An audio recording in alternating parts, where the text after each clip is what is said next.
We're talking about debt relief for taxi drivers, 4-day work weeks, and more underappreciated jobs. Today on Good Work.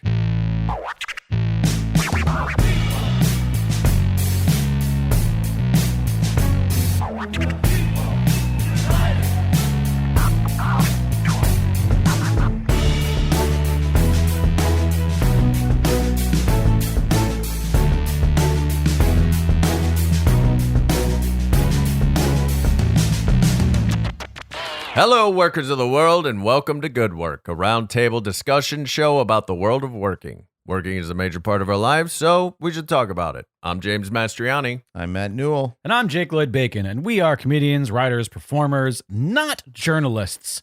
So do with that information whatever you may. Yeah, put that in your paper. And write it. Yeah. Print it. Stop the presses. All right. Let's dive right into the labor news this week with some good news. It's not always common that we end up with some good news, but this one comes from the chief leader. New York City announces a debt relief plan for taxi drivers. Nice. New York City taxi drivers who owe hundreds of thousands of dollars on loans that they took out to operate the yellow cabs will see their burdens reduced substantially under a debt relief program announced last week. Under the program announced by city officials, the New York City Tax Workers Alliance and taxi medallion lender Marblegate Asset Management, loans for 3,000 drivers who own an average of $550,000 will be restructured to a maximum of $200,000.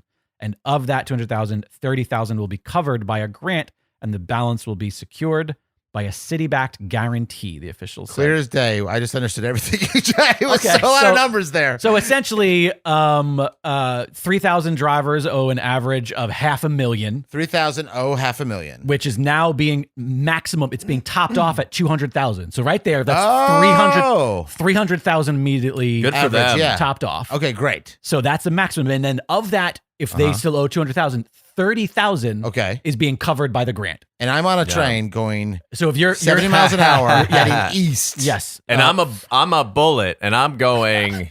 You are a bullet.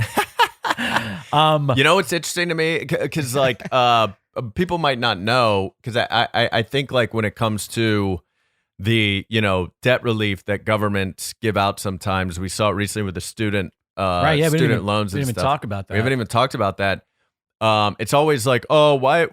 Pay your debts, all that stuff. But what's not talked about is like these poor drivers were exploited horribly. Like a medallion to drive a taxi in New York for some people is like $1 million. Yeah. Oh, it's that whole thing is insane. That is like what the a mob. Weird thing. Right. Yeah. It's so bizarre. It makes a no medallion. sense. I mean, just the name of it. Yeah. It's a taxi medallion. It doesn't make any sense. It sounds magical. Sounds like something from my D&D campaign. Yeah. I need a Marblegate medallion. He walks into the castle. He has a taxi medallion. I don't know why you have to do that voice. I don't think that is appropriate. I feel like he walks into there and he's got a boner and he likes. He doesn't never. I think that I know you got. I'm a D&D person. Anyways, the city-backed guarantee means that drivers won't risk losing their homes if they default. Says Bevari Desai. I apologize if I'm butchering that name. The executive director of the Taxi Workers Alliance, which is a drivers union. He says, quote, "It's life-saving and historic." Oh, she. I apologize. This is a she. Yeah, I mean, a lot of the drivers who borrowed in order to buy those medallions were immediately put into a lifelong debt, guaranteed that no matter how much you make, you're never going to get. You're never going to pay that off. It allows you to make your money, but yeah. And the value of the medallion plunged from more than $1 million in 2014 to $200,000 just a few years later, likely due to what ride shares have done Uber, in the taxi industry. Yeah. And also, because you need an Uber amulet. Yeah. In order to. The taxi industry representatives blamed predatory lending practices as well as ride-hailing services like Uber for the crisis. Should we explain a little bit about the medallion? Because maybe everyone's not familiar. Because I learned about it a few years ago, but I was not. Please do. No, I'm asking. Do you want it? You're from New York, right? I mean, pretty much what I recall is it's the equivalent of a license. But you can pass it down to people. Yes. You can like inherit it also. Absolutely. Right? It's like a liquor license, right? Like because you can do that with a I don't liquor know how that license. works. too. Oh, really? Because the liquor license is tied to the location. In LA, it's like tied to the location. Right. Not to the business. And you can pass it to the next business. Yeah, Yeah. Oh, interesting. So I'm just curious if there are people out there.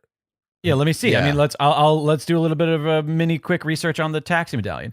So it is the physical certificate required to operate a yellow cab. Once seen as a valuable asset that would guarantee a comfortable retirement, the medallion's worth has plummeted, leaving thousands of drivers obviously in debt. Because they can't now sell it. Because you could sell it too. Right. They could like, oh, I don't want to be a cab. I'm going to sell this to the next cab driver for what I paid for it. Right. Is that? I believe right? so. Yeah. I'm trying to figure out like there's a Google search is the problem with is that Google search just renders a ton of articles about how awful the taxi medallions are. Yeah, and not so the history of finding them. just basic information on it is tough. But yeah, I mean, it's essentially just at one point it was an investment in your future and your family. Also, incredibly predatory because a lot of taxi drivers were immigrants who came to the States who saw this as an opportunity to provide a guaranteed thing where it's, hey, if I just put this money up front, then I'll be able to secure, comfort for my family for generations. Mm-hmm. And of course, now that's just not the case. So this is good news, at least that, Oh, absolutely. Yeah. Yeah, Sort for of sure. dead. especially if you're one of these people who potentially owns, $500,000. If you own 500,000 and now that limit has been topped by 200,000. Also, just to your point of why not pay your fair share, pay what it is. How many of these people have already paid it off tenfold? Exactly. But the interest on their loans. Yeah, for sure. I mean, that's like, Alexandra says all the time, she's like, oh yeah, I have looked at my credit history as far as like how much I've paid to a credit card. And I have paid over my maximum balance 10 times. People get so like the people get mad about. They're like, I paid my debt. You pay. You should just. Who gives a like? Yeah. Oh, right. We saw a lot of that with the Biden announcement. Yeah, it is. Yeah. It's like no. It's everyone should be happy that debt's going away. And also, like, if you paid your should debt, good for you. You were able to pay your debt off. Right. Now, that's not to say that maybe you paid more than you should have. That's how progress works. It's unfortunate. Maybe we should look into reparations for people who paid student loan debts in the past. It's a weird. I was exploited. Yeah.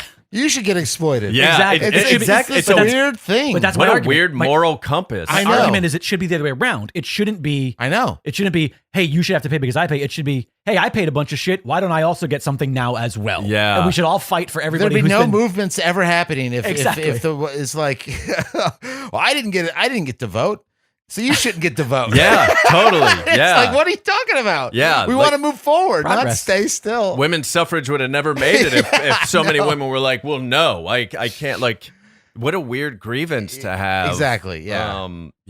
I totally agree. It's such a strange argument. Speaking of selfishness, no, this is not selfish. This is just a really quick thing of good news, I think. Well, Two good news is in a row. I know this is exciting. If We you should change the name of our podcast. good, I good think work, that good exists news, already. Good work. So, if you've listened to this podcast, we've been talking, you've heard kind of like a lot of us talking about labor unions and the growth of labor unions and the labor movement right now.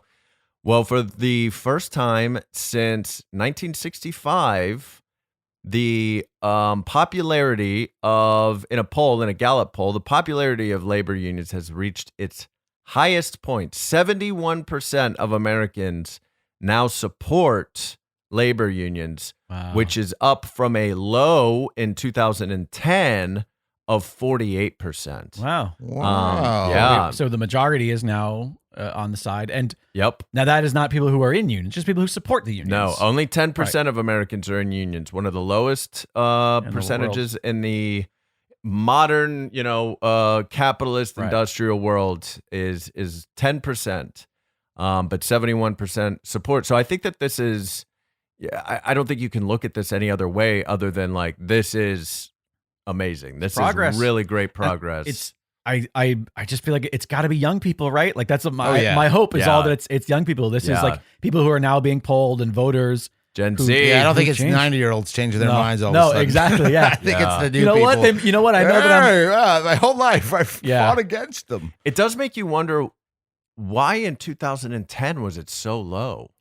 That might just be like circumstantial data that like that has that year. For all we know, it was 1% more the year prior. Right. And it was like the slow, it was always sort of kind of in the same spot would be my guess. Yeah, that makes sense. But because you figure 2010 was, Obama's first term, second year of his first term. Yep. It was also, I think, the year third Obamacare. year. I think Obamacare started to maybe come out in 2010. the ACA. I don't know if that would Why would that? Yeah. I don't think that would. But I guess maybe just being that like if the economy was doing well, right. people aren't fighting, they're not hungry, they're not upset. Yeah. So with the economy in the shits, people are upset and they want to fight back. Also, let's not forget, like I just think that the Trump era of politics just created so much.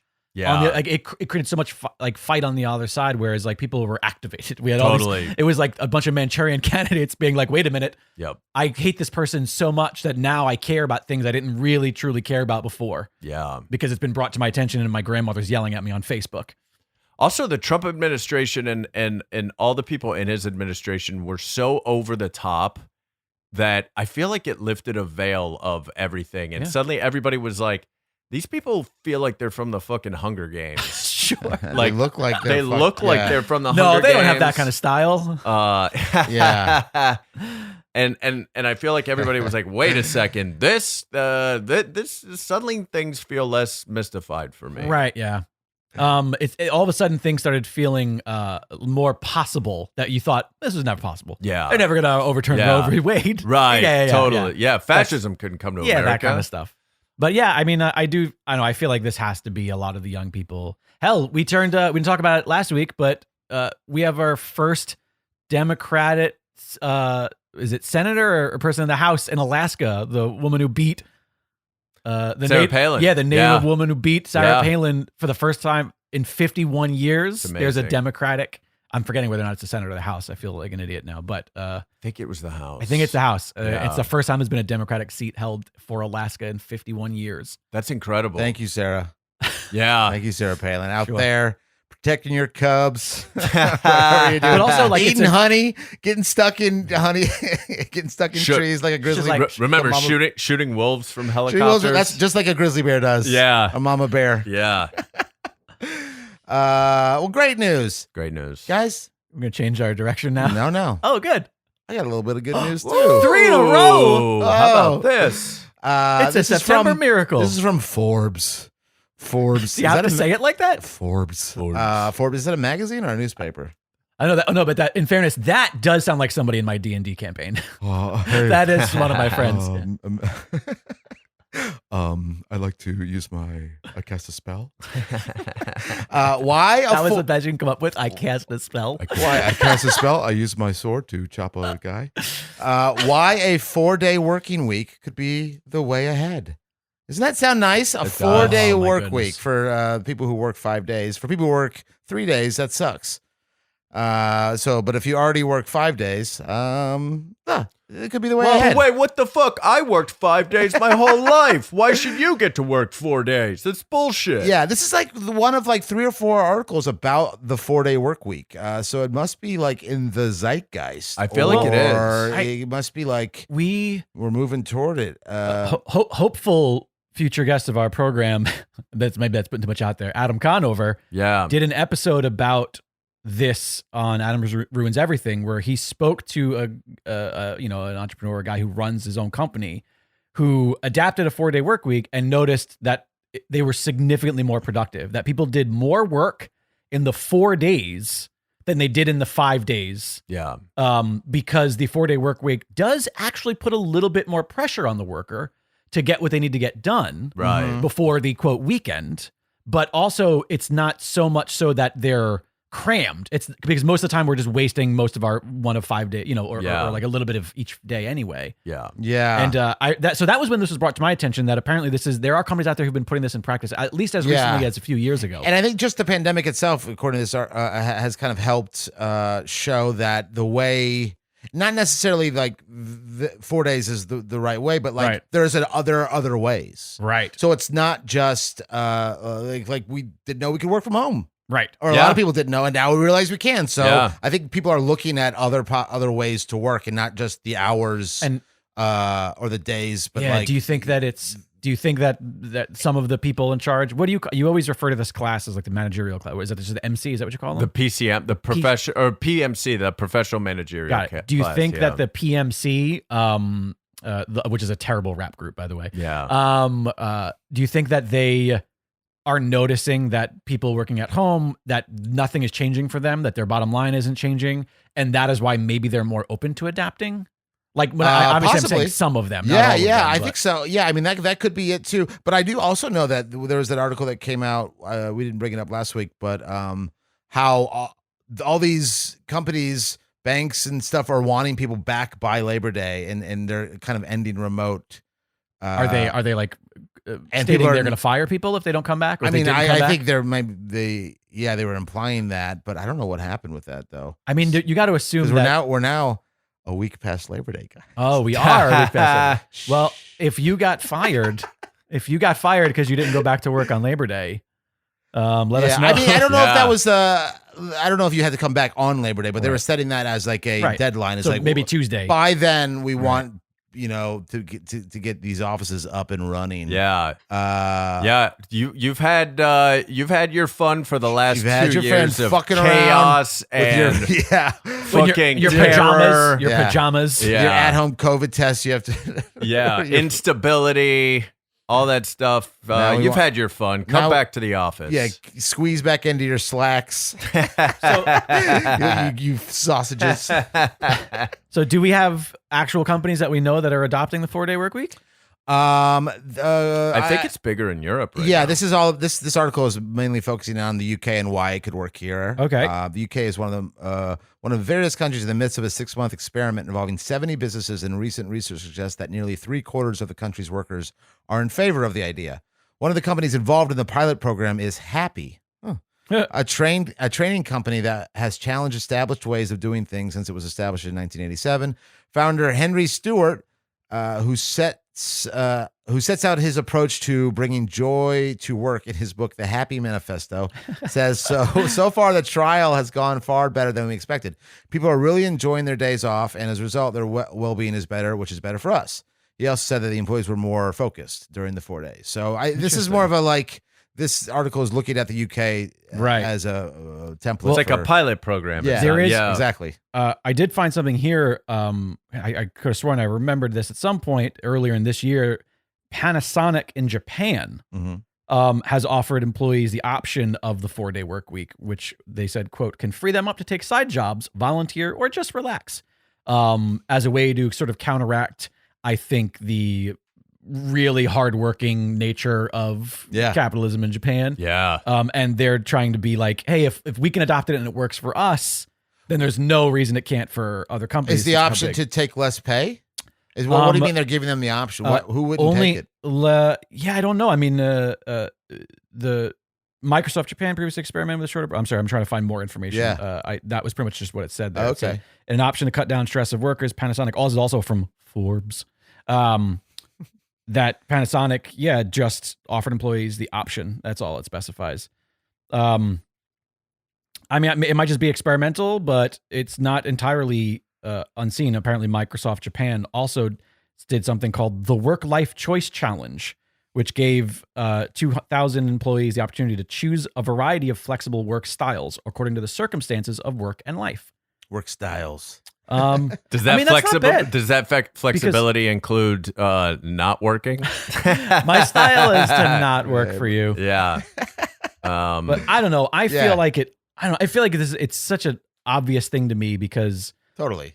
The reality is if you're tasking your employees with one extra day of work, there's going to feel like that's the norm in America, right? If you offer your employees a third weekend, right? Third day of the weekend every single week. Yeah. I think they're so much more inclined to be happy to work for you. Yeah. And to feel like their job is like, I got a really good gig. Like I only work 4 days a week, even if they are still doing the exact same amount of work in those 4 days than they would in 5. Totally. They're going to feel more like this is great. Like, they're just more focused and their well-being's better. So they enjoy coming back to morale is probably better. Now, would you want it all in one chunk, or would you want to work 2 days, have off 2 days, and then a weekend? One chunk. 3 days? I've been experimenting with this for years. As far as the podcast, well, because of the podcast schedule, like Dragon Wagon Radio. By the way, we never really talked about it. Good Work is the 20th Dragon Wagon Radio podcast. Nice. Congratulations to us. 20th podcast. How about so that? over the years, I've been producing a lot of different shows. And so figuring out the schedule, I've done that where I'm like, what if I put 3 all back to back? Then I take 4 and vice versa. And the chunk is always better. Because the reality is one day isn't enough to get back what you need. Right. Which, truly and even I would decompress. It's argue, like going out of town for one day. It's like you don't even want to unpack. Right. Yeah. And I One would argue night. that even a lot of times 2 days isn't the same because, for example, my much better half, Alexandra, she works 5 long days a week, really hard, works from home, puts in hours. Her job is very mentally strenuous. She's a copy editor. She's constantly reading and writing. So it's very like you can't half-ass it. You can't have a TV on in the background while you're doing it. You know, Right. she's hyper-focused for, 5 days straight. Her first day off is simply recoup day. It's simply like, I That can't makes do anything. I sense. can't look at a script. I can't do anything. Yeah. And then one day to do the things you need to do in life, to run errands, to go When shop, everything's to go, closed. when everything is closed. On Well, Sunday, actually, yeah, for yeah. her, luckily, her weekend is in the middle of the week, so that works out better for her. But still, that's it, and then the whole process starts over again. Yeah. A third day for her, I know, would be life changing. So I'm sure there are a lot of people who that third day could be, incredibly beneficial. Much more than like, I'm gonna take one day off, come back for 2. It is like a weekend is only one day, really. right. Yeah. Friday night, you're coming home from work. Saturday, you got off. And Right. then Sunday, you got You have work work the next tomorrow. day. Yeah, it doesn't totally. feel like. Yeah. Would you rather have your weekend be the traditional weekend, or would you rather be like, I'll work Saturday, Sunday, Monday, Tuesday, and have Wednesday, Thursday, Friday off? Oh, that's 'Cause interesting. then you could I run have- errands. I think. You've been thinking about this for years. No, too? yeah. Well, I think. That's why all these Friday, Saturday, Sunday. That's why your office looks like you're trying to find a serial killer. It's just all these calendars. yeah, all these calendars with rope going from like what are the 3 Yeah. perfect days off? But it's just a calendar with just the 7 Yeah, days. yeah. Yeah. You're a scientist of chilling. I think the best Dude, 3. man. The best 3 I think would be Friday, Saturday, Sunday, because you still have the Sunday, which sometimes it's good that things are closed because it makes you can't go fill your free day with work shit, right? But you still want to get one of those weekdays free so you can go do things when other people are at work. Because Right. I do love having a weekday free. Shopping is so much easier in the middle of the day on a friggin' Friday, or Monday through Friday. Yeah. Like travel is easy. Everything True. is easier. I'm So thinking. So you would take the Friday, not the Monday. I think I would. Oh, I didn't think about that. I would take the No. Monday. Yeah, you're right. I would I would definitely go take Friday. the Monday. I would go Yep. Saturday, Saturday. Sunday, Monday. Same. Yeah. Agreed. Yeah. Because Thursday's already like a Friday. Yeah. Right. It You really like is. hang out. You gotta have a little drink on Thursday. It feels like the weekend. Right. So it's really like you're only working Early day. Yeah, 3 days. It's true. It's true.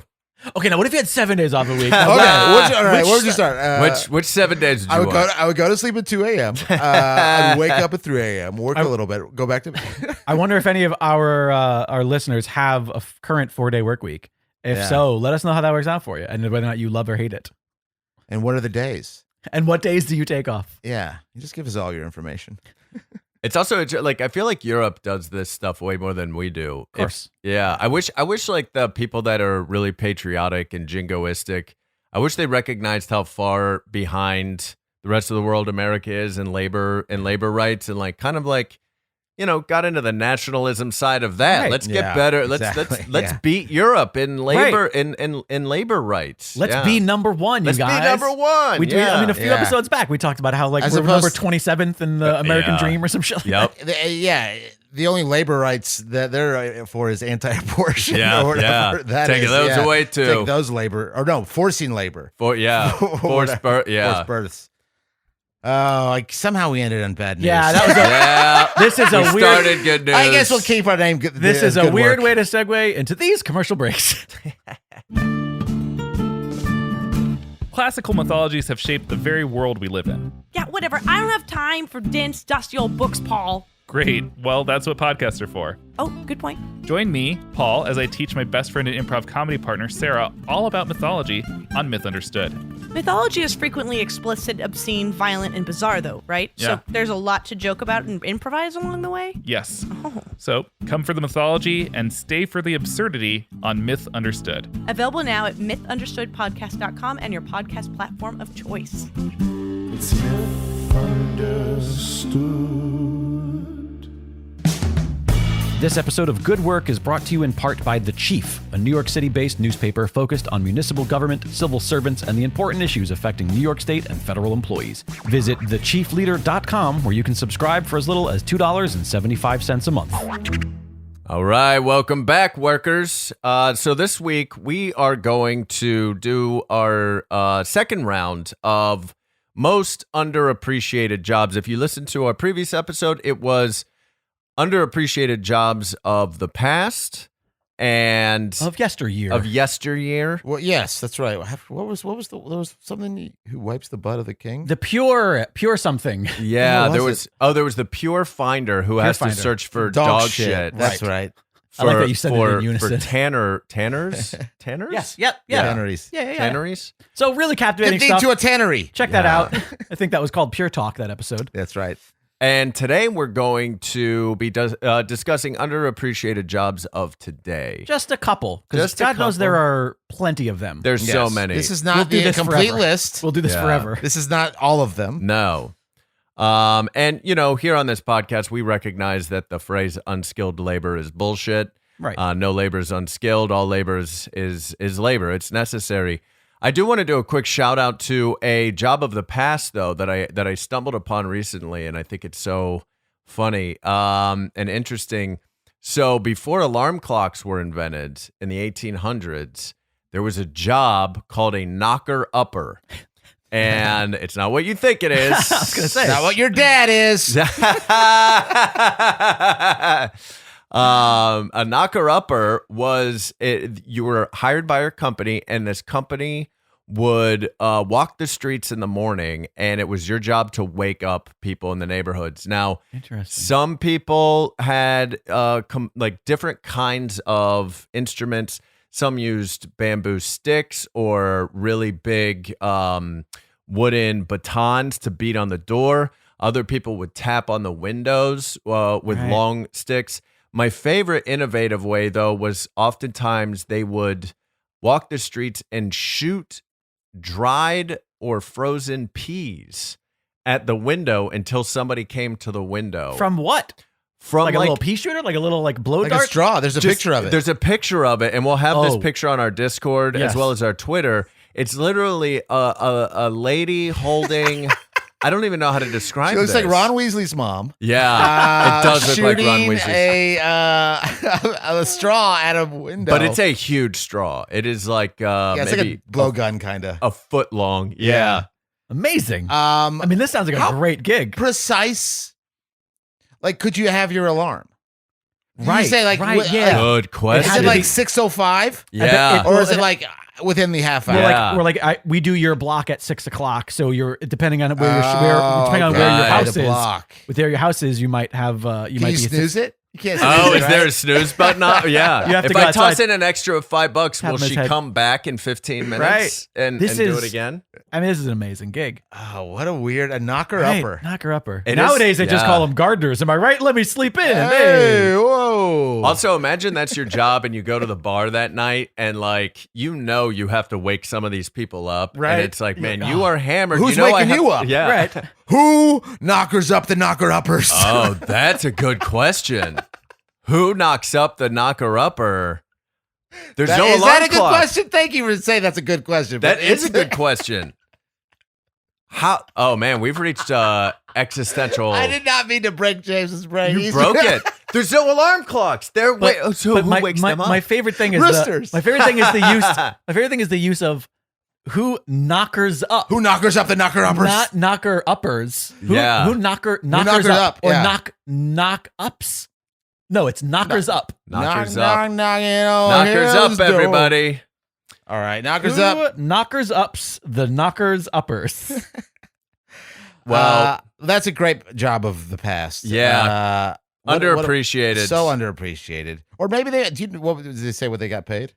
It doesn't, but I bet you if we found out, we would probably be shocked. It's probably something like a handful of sunflower seeds. Right. Yeah. Every That's nine right. every 9 clients. Yeah. You get a one boot. At the end of the year, we'll give you one boot 2 years, you get the second boot. Yeah, but they're both left boots.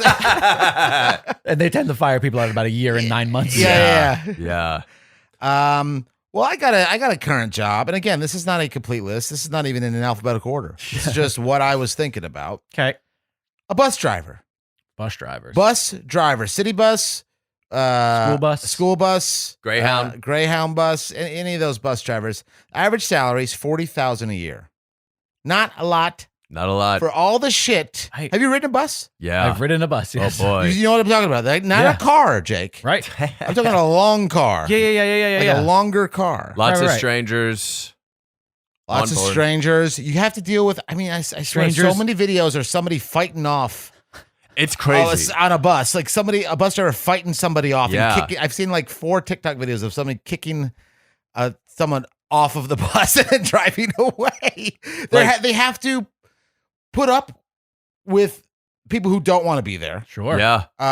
And they have to and they also have to deal with driving in traffic. And Los Angeles, I'm sure there are certain cities that are definitely more difficult to be a bus I think driver. a Los Angeles bus driver is The worst. awful. I had. You have to make sure you're never on time.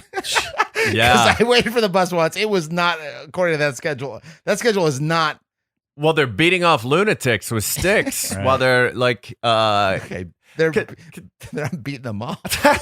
beating off. Yeah. They're knocking up lunatics. The other thing too is like your customers, you're getting them at the 2 worst parts of their day. On their way to work. And on their way home after a shitty day at work. Yep, yeah. That's a You're great not point. getting them. Yeah. Yep. What about the younger side of this? School bus drivers. My mother is a school bus man. driver. She's a 72-year-old Wow. school bus driver in Buffalo, New York, who drives in God like bless 4 her. feet of snow. Let me ask you, what age are these kids?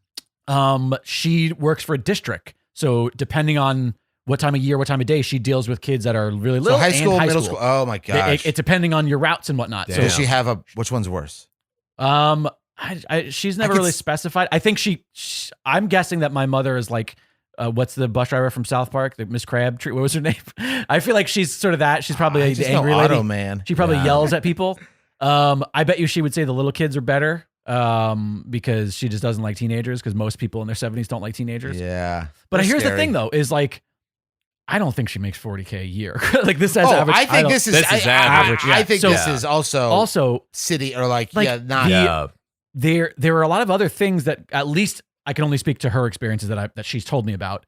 There's a lot of other things that are outside of just driving the bus.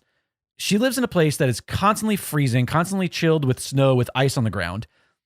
She has to prep her own bus every day. She has to check it. She has to do like a walk around before she leaves. There have been multiple instances where she has slipped on ice while just inspecting her bus in the bus yard, which, by the way, is a huge yard that's very far away from any building, like the building that it's next to. Yeah. One instance, she slipped, fell underneath the bus. Her legs slipped underneath the bus. She was pretty much trapped under the bus, not being able to get up. While at this point, she might have been like late 60s for like 15, 20 minutes until somebody came along. Jesus. Wait, how is she? Because she couldn't get up because she hurt herself. She was Oh, older. she hurt herself, And she was no. literally wedged under a bus. Couldn't even under the tires. Like, could you? No, if like it- yes, her like legs if were the bus under- started to go. yes, it wouldn't have because she would be Oh. driving it. But yes, Oh, it's yeah. her bus. Okay, like yeah. 'cause again, they have to prep the buses in the lot. Oh my god. So there are all these other little things that I could think of. Like, yeah, I could honestly say no matter what she's getting paid, it's not enough. I guarantee you. Oh my god. And she has to take on what they call charters to just like make enough money. Yeah. Like, which is like what we talked about a couple weeks ago with like with quiet quitting. It's like people aren't doing more than they're supposed to. Like, she should get paid enough with her regular job to live the way she needs to live. Yeah, but, she shouldn't have to go. But she has to take extra work. She has to take charters where they get them, and it's sort of like a mad rush for any drivers to claim charters, which is like, oh, the football team is going to go to a thing. So it's like stuff that's after hours or stuff that's like moonlighting. Right. well, yeah, but it's still for the same company. It's still Oh, for I the see. same. But like, you know, you have your to and from school, but then you have extracurricular activities. You have Field a trips. field trip, exactly. Anything that's not just picking up kids to school, dropping kids off from school. Whatever the Joker did when he robbed that bank with that bus. Right. Like That's that's right. the thing. That he had to hire. You also another thing you have to do For as a any bus driver. Dark You have to Knight deal, fans you have to out deal with there. the Joker.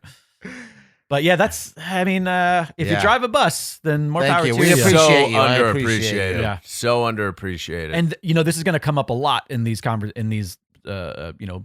jobs. Everything made worse during COVID. could not imagine driving a bus in a major metropolis during COVID. Yeah, no kidding. So- Riding the bus, just like, yeah. just being, yeah. The thing is that when you ride the bus, you can at least take some precautions to Right. maybe keep your Yeah. distance. That bus driver, you got to walk right past that bus driver if you want to get on that bus. Yep. There's Yeah. no avoiding it. And they got to make sure that you have fare. They got to make sure that like they got to deal with traffic. They Yep. got to oh man, what a Everything. hard job. Yeah. Really tough job. This one's for you, bus drivers. What are you holding up there? Yeah. A steering wheel. Did you get that? You just A bus steering wheel. It's So fucking huge. huge. Yeah. I brought something a prop for each of these jobs. Oh, great. Well, Yeah. what's the prop for the next one? Because I'm really interested. Radioactive metal from the earth. Okay. so that has Because- but you also have a jar of blood. Yeah, and I also and a jar of blood, because our next underappreciated job, and this is a job I don't think I've ever met anybody that has this job. This is a hazardous materials removal worker. Now, if you don't know what this is, if you've ever seen, on the news, an oil spill, the ExxonMobil oil spill or anything like that, these are the people that get in hazmat suits and they go and they get rid of the hazardous materials that, like, if we're around, will kill us, right? Things like mercury or lead or asbestos or oil, radioactive waste, all that sorts of shit. They make only $9,000 more than the bus driver, $49,000 a year on average. And that Oh, doesn't, my God. all the things that you said don't even include like human waste and Totally. and hazardous biological Yeah. materials, Poop. medical waste. Yeah. Poop. Like poop, imagine you get called, like jizz, there's like some sort of like, pee-pee, you have to deliver. Just, James, Smallpox. James, please continue. tears. Yeah. Tears. I'm a tear Tears. removal. Yeah. I only the work higher with one. tears. I only work with tears. But you were saying something. Like imagine you have to go like, I don't know, somebody in a lab spilled smallpox all over the fucking floor or something Right. like that, and you have to go and clean up smallpox. They probably have someone in house at that lab. I hope so. Yeah, they have- What? Just I don't know. Maybe they don't. Maybe they don't. Maybe no I'm scientists want to covered touch in it. it. That is so.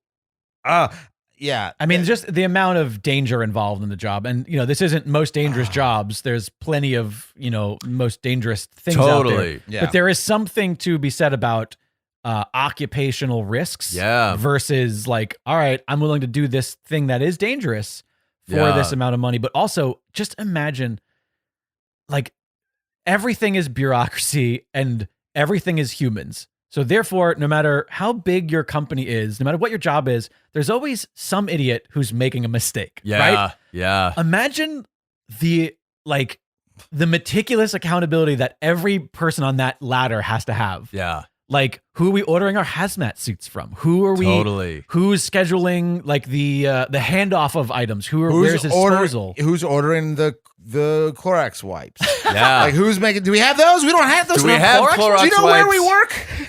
Right. Who didn't order those?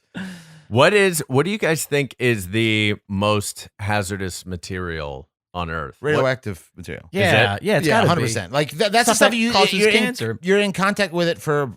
I mean, that's how like Chernobyl type shit? People assassinate. There's this crazy. There's this assassination of. Oh man, I saw it on. I think it was some CIA spy show where they're talking about different like Sure. what Real was stories it? of Yeah. crazy things. Yeah, it was it was all assassinations. The whole Got it. episode was assassinations. Yeah. And somebody they put plutonium less than a grain of sand in somebody's coffee. Uncurable. Died in like 2 days, like a miserable death. Oh boy. It was Oof. Crazy. that they can that Right. is in the earth. Yeah. That's just here. Right. Radioactive material. Yeah. It's fucking nuts. Yeah. That's yeah. Oh, Marie Curie. You still can't go near her any of her notes. Marie Curie? Yeah. Really? Yeah, because it's so radioactive. That's crazy. Isn't that nuts? That's That great. is crazy. Because radioactive stuff lasts like thousands of years, right? Oh, yeah. It has like a half-life of thousands of Good Lord. I don't That's know. Why do they crazy. say half-life? Uh, Why don't they just say the whole shelf thing? life? Just double it. Just a Double little. the life. Is half-life, because they say that with medication too, It has right? a half-life. Yeah, it's most. I've think mostly it's heard because- it with radioactive material. I think it's because up to whatever that date is, It starts to deteriorate. the medicine is half as effective. So if it's beyond the date, you should take 2 for the same amount that you would take 1. Interesting. I'm not a doctor. What? On the Well, then I'm going to get dressed. on the same but less severe side of the hazardous waste removal worker, but just as underappreciated is just your basic cleaning crew. Yeah. Basic cleaning Yeah. crews with an average salary of $21K a year. I want to add them to this Sounds list. like a livable wage. Yeah, I want to Yeah. add them to this because, again, think about how much more responsibility they had post-COVID world, and Right. COVID, and you know, in the COVID world we live in now. Whereas it used to be, if you are hired to clean, factories that make things, like you're always going to have people's lives essentially in your at stake here, because you got to make sure there are no dangerous materials. You have to make sure that things are properly cleaned. But when COVID came along, it doesn't matter whether you're cleaning a restaurant, whether you're just a house cleaner, or you're someone's private cleaner, whether you're cleaning an office, like the amount of work, like you literally have to ensure Yeah. every single surface is now safe for anybody to touch, because you could be potentially liable for who Yeah. knows what. And also, like, there is a stigma for cleaners. It's sort of like, it's in the same world as like janitors, where it's like Totally. society looks down on this as like, oh, you're just the cleaner. Yeah. And I feel like there's something to be said there, that there's an underappreciated element to this societally, not just financially. Yeah.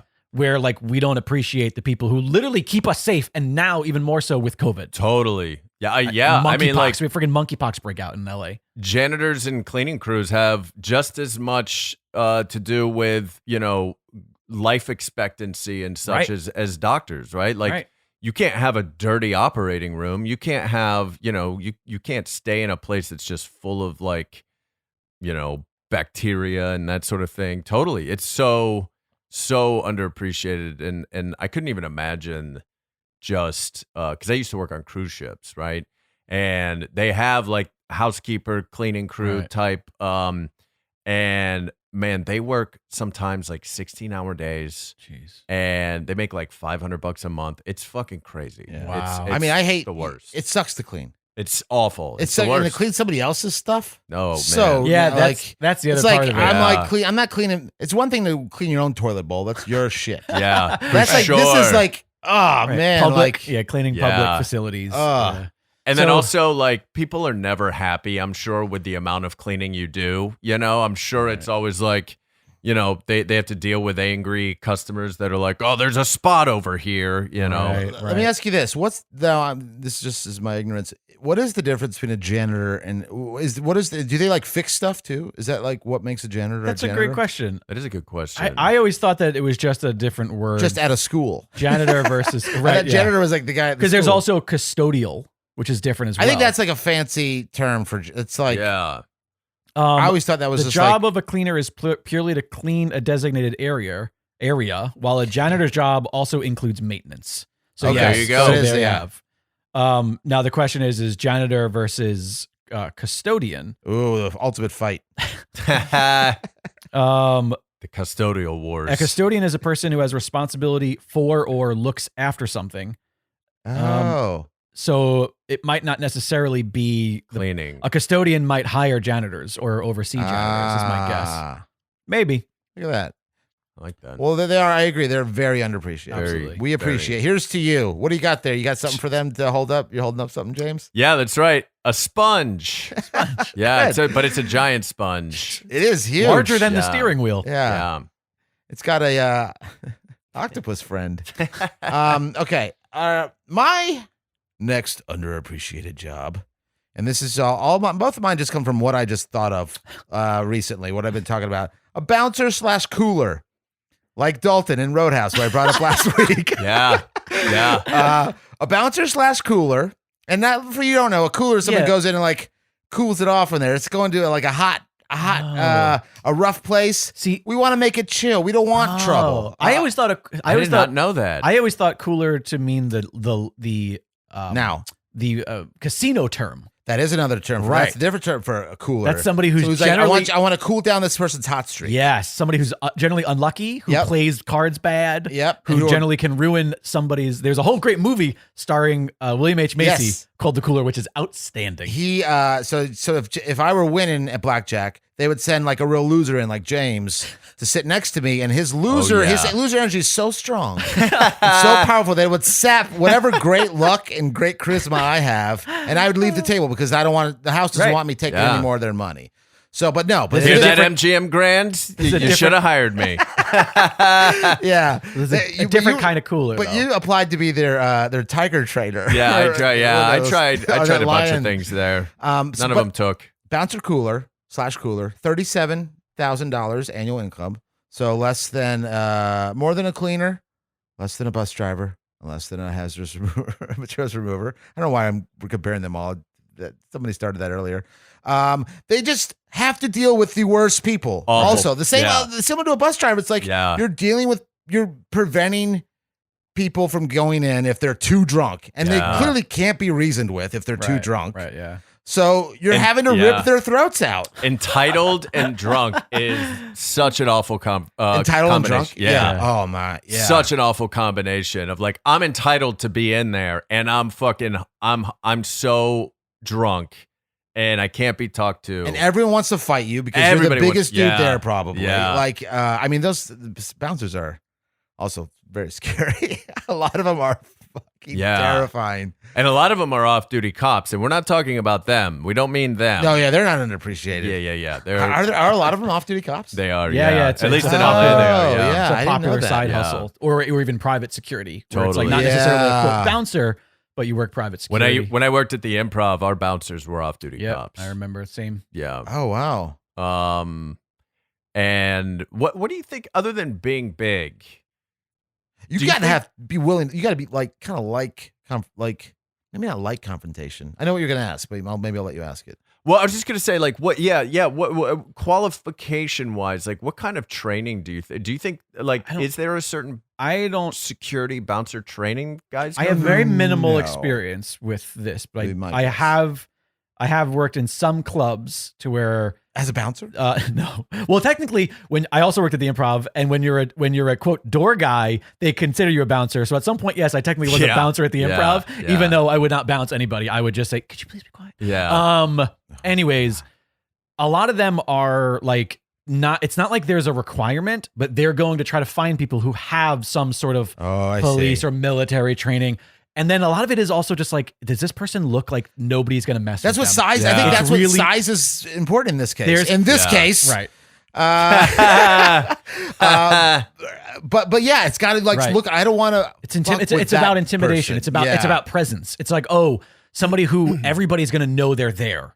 And that way they're going to make sure that they're not going to overact because, well, you have to answer to that guy. But you also got to be like, as Dalton says, you don't want to start trouble. You want to cool it off as much as you can. Dalton.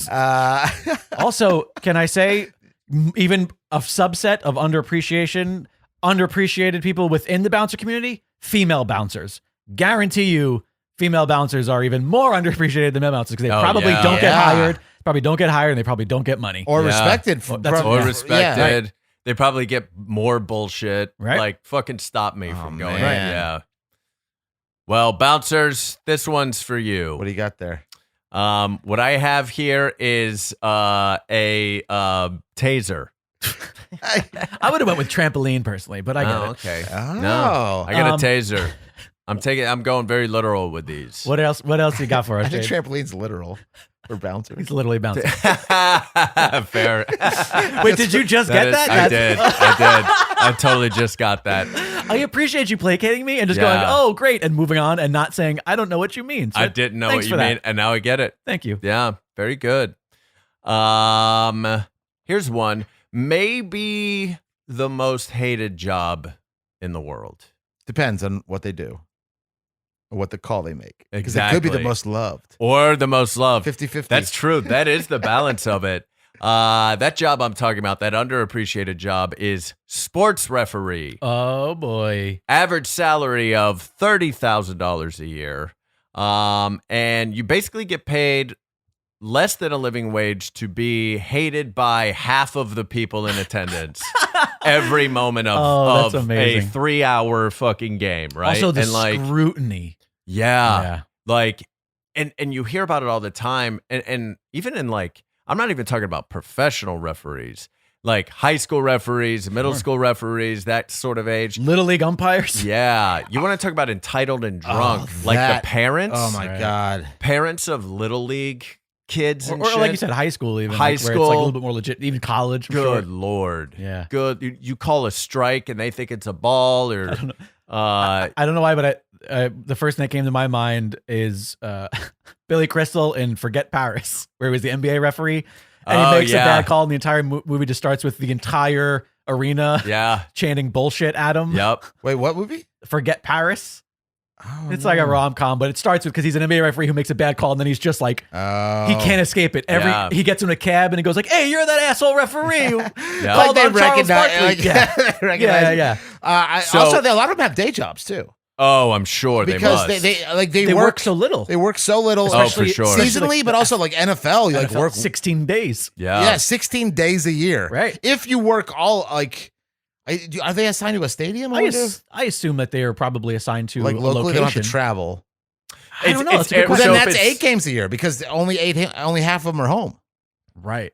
Well, no, yeah, but wait, how does that work? Yeah, my So brain. then- So my Right. uncle was a high school football referee. Okay. And so he worked for the organization called WPIAL, WPIAL, which means Western Pennsylvania Interscholastic Athletic League, I think. Okay. And so he basically would have to referee all high school football games or any of the high school football games in the greater Pittsburgh area. Got it. And so he would get, I mean, schedule wise, he could get options. Sure. And be like, I could do this game, I could do this game, that Right. sort of thing. Like there's enough of referees of people like him where he can kind of Totally. But it was his side job. His main job was he worked on the locks. He was basically a locks guy on the Pittsburgh River. Oh, interesting. So is What does that mean?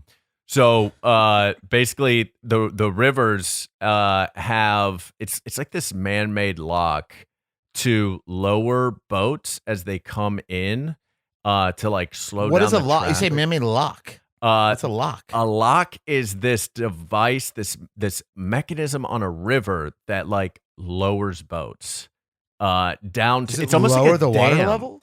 Yeah, it's almost like it's like a weird dam for rivers. I don't really. Oh. yeah. Here, it's specifically. It says it's a device used for raising and lowering boats, ships, and other watercraft between stretches of water on different levels of river and canal waterways.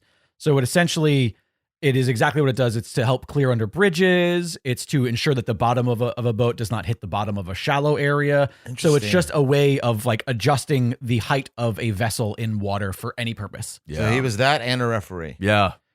Man, what sport would be the worst sport to referee? Oh boy. Boxing?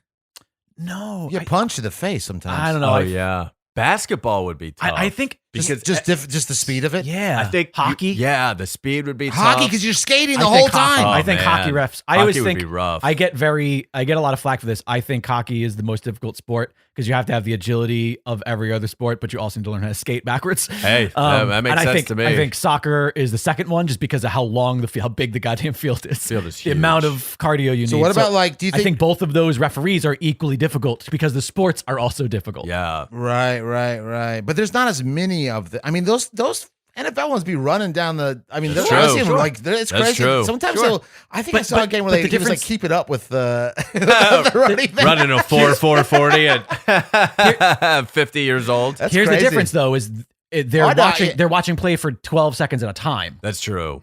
Do you know what I mean? Like. Oh, I understand. Yeah, I understand. Yeah. Whereas like it's endless. So I think any of the sports where Well, there's- soccer's not endless. It's Sure, of course, slow. yes, but it's a lot. Yeah. It's a lot more active and constant than Yeah. like I think other difficult ones might be not necessarily boxing, but MMA. Just because like it can be so dangerous. Like meaning the sport of MMA can be so Yeah. dangerous. Like, Right. You Jumping might in you might there. make a call. I saw somebody posting something of a recent fight where a guy was clearly out and the ref didn't stop the fight. Yeah. And the guy got up and attacked the referee because he was like, why didn't you stop the fight? I was, dude could have killed me. Yeah. So there's a lot of like that sort of stuff in there. Yeah. Also, I just realized like it's a job where you can't make a mistake. Because if you make a mistake, everybody knows it. And everybody's so mad. Sure, yeah. Everybody like saw like, oh, clearly that was pass interference. But you can because of his replays. You're like, I made a mistake and this corrected it. Depends on the sport. True. That's true. Yeah, with certain sports. Yeah. Well, here's to you, referees. Yeah. What do you have for us, James? A foam finger. Oh, it's the middle one. That's rude. Yeah. Why would you? All right. Well, the last unappreciated job that we're going to talk about today is something that is near and dear to my heart because it's an industry that I have worked in and also an industry that a lot of my friends' circle is a part of, and that is visual effects artists. The visual effects community, not just in LA and Los Angeles, but worldwide, is a incredibly difficult, incredibly overworked, underpaid job that creates assets that make so much money compared to what they make. We've talked about this in previous episodes where like, what was it? Any Amazon worker throughout their day makes, the company 25 times their own salary. Yeah. This is that tenfold. Visual effects artists are a highly skilled trade. And like you said, there are no unskilled trades, but there are some that are, this takes years and years of work to master. It's a highly skilled trade that all modern film rely on yet abuse. They're completely underpaid, underappreciated.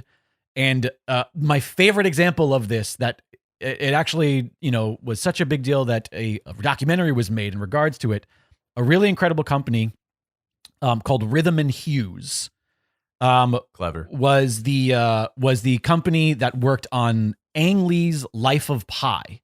While Ang Lee won the Oscar for Life of Pi, which by the way did not thank the visual effects team in that speech. Just want to throw that out there. And I remember that movie. The visual effects were fucking awesome. That movie also, by the way, not just at Ang Lee, but it also won an Oscar for Best Visual Effects. The movie was so reliant on VFX that 690 of the 960 shots featured visual effects. So there are 960 individual shots in the movie.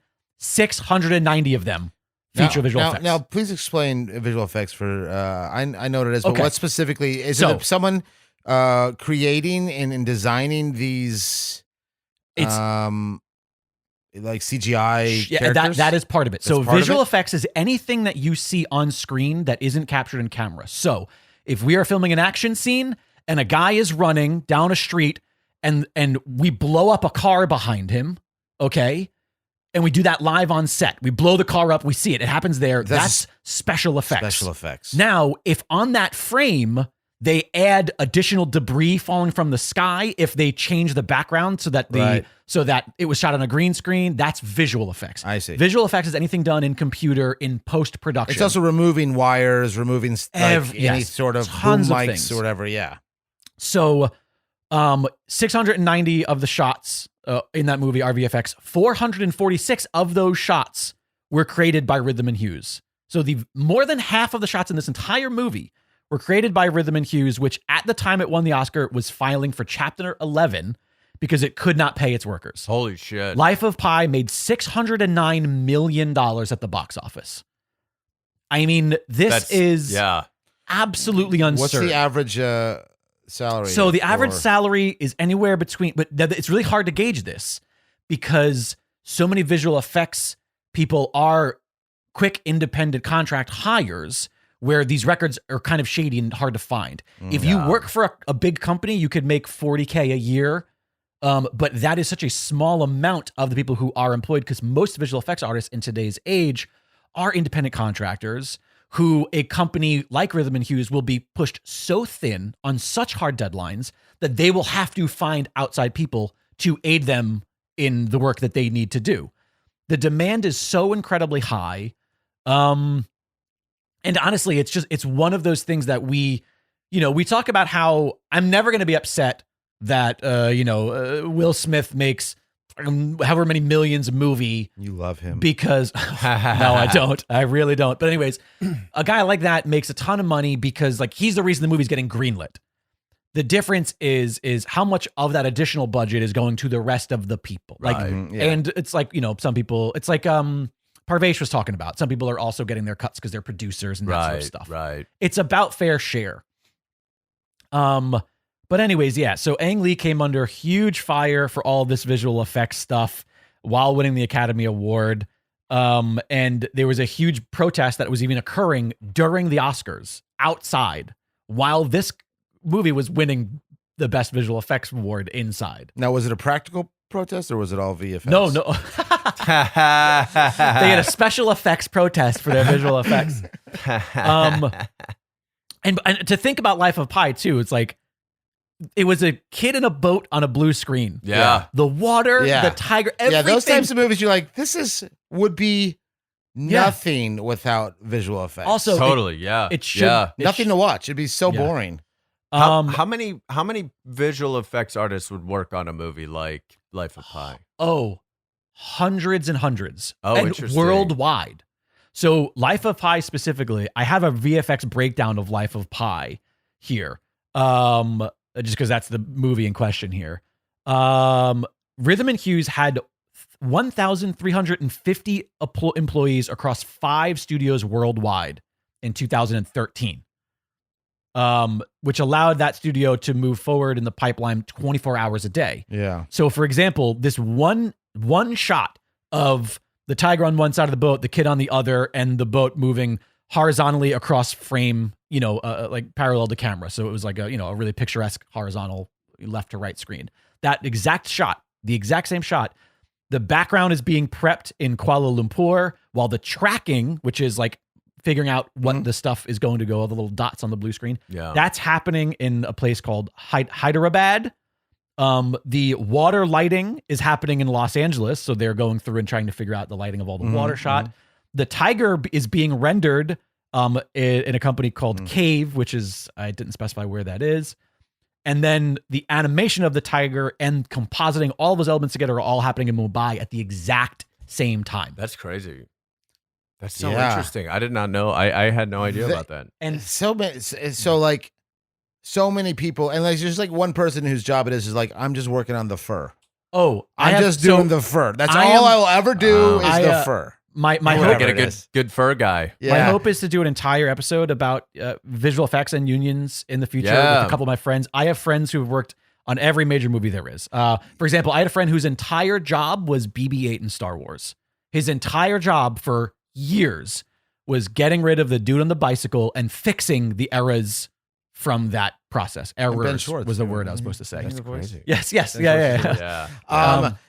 People talk about like, oh, one day they're just going to digitally make actors. They won't need actors anymore. We've already done that. But it takes 17 people to make one actor, that's so it's true. doesn't make sense. And a lot more than that. Yeah. But yeah, that's absolutely. funny. Well, like 18? How many is it? 19. Jake, stop me. Keep going. We'll get there. It's as far as Also, I can go. I do want to say, I just want to give a shout out. I have yet to see this. It's on my short list to watch, though. There's an entire documentary that was made about Rhythm and Hues called Rhythm and Hues Life After Pi. It's a documentary all about Rhythm and Hues filing for Chapter 11, which, by the way, it filed for Chapter 11 before the work of Life of Pi. Life of Pi, that workload could not save it. So that shows you, it's not like things went downhill after that movie. Yeah. They were already in trouble. They got this great gig that they thought, this is incredible. Ang Lee, huge director, big, the adaptation of an iconic novel that people have been saying for years, you can't make a movie of that. How are you going to make it? You're going to need thousands of VFX people. There's no way to do it. Did not succeed. So yeah, I don't know. Life After Pi. Yeah, Life After Pi, Rhythm and Hues. Slice of Pie. That would have been a good it's online. Oh, it went online already. So it's actually just available for free online, it looks like. I was wondering where to watch it. I have to check that out. So yeah, this was just the tip of the iceberg, no pun intended, for an extended conversation about visual effects and about the working condition of people in visual effects who have to deal with incredibly brutal hours, who have to deal with expectations and a deadline system. And when I say deadline system, I don't say, oh, we have 5 shots and we need to get them done by next Friday. Yeah. It's here are 10 shots that need to be done today because they need the work you do in order for another company to do them around the globe tomorrow. And if you don't do these 10 today, they can't do theirs tomorrow. And now it's costing us billions of dollars in production, which, by the way, they should be making more anyway. Yeah. So I want to talk. Interesting. Yeah, I want to really dive into this. We have to talk about Marvel. There's a whole article that we didn't even get to about how difficult it is for the people working on Marvel TV programs right now, especially in a internet world where things are shown before they're done, and the nightmare that causes, and how the studios panic and change things that people have been working on for months. Yep. Yeah, we're gonna get into a whole like Sonic's teeth. like Sonic's teeth, also known also known as Robert Pattinson's teeth. If you watch The Dark Knight, I could not help but recognize that Robert Pattinson has also known the Sonic to you. teeth. Has the teeth. So not. I was like, I've never heard that before. Yeah, me neither. Well known. Just your own observation. But I will. I'll post all these articles about the Life of Pi stuff, as well as the article with a link to the documentary in the Discord. That's right. Get on that Discord. And, which is a great and place to visual go. effects artists, this one's for you. What do you got? It's the. I'm currently in only made up of pixels at the moment. That's what I. So you're giving them work to do? Yeah, You're gonna make them clean you up. make me more attractive. Well, that was great. All those jobs were very underappreciated, and we now appreciate them, hopefully. And hopefully we'll appreciate some more in the future. Absolutely. Maybe we'll do future jobs. Future underappreciated jobs. Yeah, we Future did underappreciated- past, present, and now the future. Amazing. We'll do it. Good work, Jake. Thanks for listening. Thanks for listening to all you folks out there in the good work world. For all things good work, visit goodworkpod.com. Goodworkpod.com. There you can find official merchandise. Get yourself a lovely t-shirt. Get yourself a mug. Bring your Good Work mug to Good Work. And when people say, what is that? You're going to say, it's the reason I'm not working overtime right now. It's a mug, stupid. Yeah. Also, it's a mug, idiot. Yeah, where do you work? They don't know what mugs are. Snag some merchandise there at goodworkpod.com. While you're there, you can also find links to our personal social media accounts, as well as the Good Work Twitter, which is @goodworkpod. You can also find the link to our Discord community so you can join in the conversation. Once again, that's all found at goodworkpod.com. And give us our Instagram back, whoever has it. I like that you make it seem like they stole it. Yeah. You can also email us at goodworkpod@gmail.com or call the Good Work voicemail box at 929-256-5151 for your give us your I quit stories. Yeah, I got fired. I fired someone who quit. I just give us, if you just want to talk, Jake will call you right back. You can check it out there. Goodworkpod@gmail.com or the voicemail box. Yeah. And lastly, please subscribe, rate, and review the show on Apple Podcasts, Spotify, anything else that you listen to. And also consider becoming a patron at patreon.com/goodworkpod. We would love to have you, check out. We're going to be having some extra stuff there. Next week, I think we will have our first ever Good Work time and a half. Yeah. Where we're going to get to know our hosts. We're going to talk all about the work history and life and times of James Mastriani. That's right. I'll have a whole list sure of you every bring your job CV. I've ever had. Yeah, that's what we're doing. Hell yeah. Yeah, as well as a bunch of other super fun stuff. There's a lot of other perks as well for becoming a patron. You get a shout out on the website, as well as a discount on that aforementioned mug in the shop. Nice. Well, there you have it. Thanks for listening, everybody. Thank you. Good work, you guys. Good work.